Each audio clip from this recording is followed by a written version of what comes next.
রাজধানীতে বর্ষার মৌসুমের অজুহাতে বেড়েই চলেছে কাঁচা শাকসবজির দাম। ২-৩ দিনে প্রতিটি সবজির দাম বেড়েছে ১৫ থেকে ৩০ টাকা পর্যন্ত। এছাড়া এখনও পেঁয়াজ ও আলুর দর চড়া। ব্যবসায়ীরা এ বাড়তি দামের জন্য দুষছেন মধ্যস্থতা ভোগীদের। আর ক্রেতাদের অভিযোগ, মনিটরিংয়ের অভাবে লাগামহীন বাজার। এখন জন্ম সনদ দিয়ে খোলো বিকাশ স্টুডেন্ট অ্যাকাউন্ট। নিজের বিকাশ নিজে কর। রাজধানীর বাজারে ৮০ থেকে ১২০ টাকার নিচে মিলছে না কোনো শাকসবজি। বর্ষা মৌসুম আর জলাবদ্ধতার অজুহাতে বাজারের বিক্রেতারা প্রায় সব শাকসবজির দাম কেজিতে বাড়িয়েছে ১৫ থেকে ৩০ টাকা পর্যন্ত।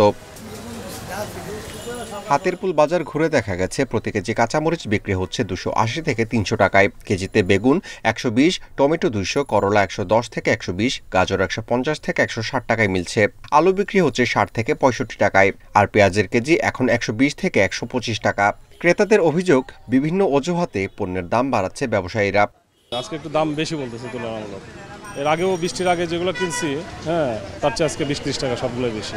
গ্রামে আছে ৫ টাকা ৭ টাকা কেজি ঢেঁড়স, এখানে ঢেঁড়স হলো ৮০ টাকা কেজি। পেঁয়াজ, আলু প্লাস অন্যান্য নিত্য প্রয়োজনীয় দ্রব্যাদির খরচ বহন করা আসলে দিনে দিনে খুবই কষ্টকর হয়ে পড়তেছে। তো আমি মনে করি এক্ষেত্রে আসলেই সরকারের কঠোর হস্তে এটাকে দমন করা উচিত। তবে বিক্রেতাদের দাবি, মধ্যস্থতা ভোগীদের প্রভাবে বাজারে বাড়ছে প্রতিটি পণ্যের দাম।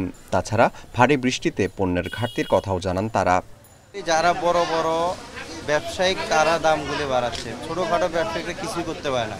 এক বস্তা পেঁয়াজে তারা কি সিন্ডিকেট করবে, ৭০-৮০ কেজি মাল। আর যারা হাজার হাজার টন নিয়ে ব্যবসা করে তারাই মূলত দেশের উঠানামা করা দাম। জিনিসের চাহিদার তুলনায় আমদানি কম। সাধারণ মানুষের অভিযোগ, সরকারের বাজার মনিটরিং আগের তুলনায় কমেছে, ফলে অতিরিক্ত মুনাফার সুযোগ নিচ্ছেন অসাধু ব্যবসায়ীরা। Amirul Islam, independent news, Dhaka.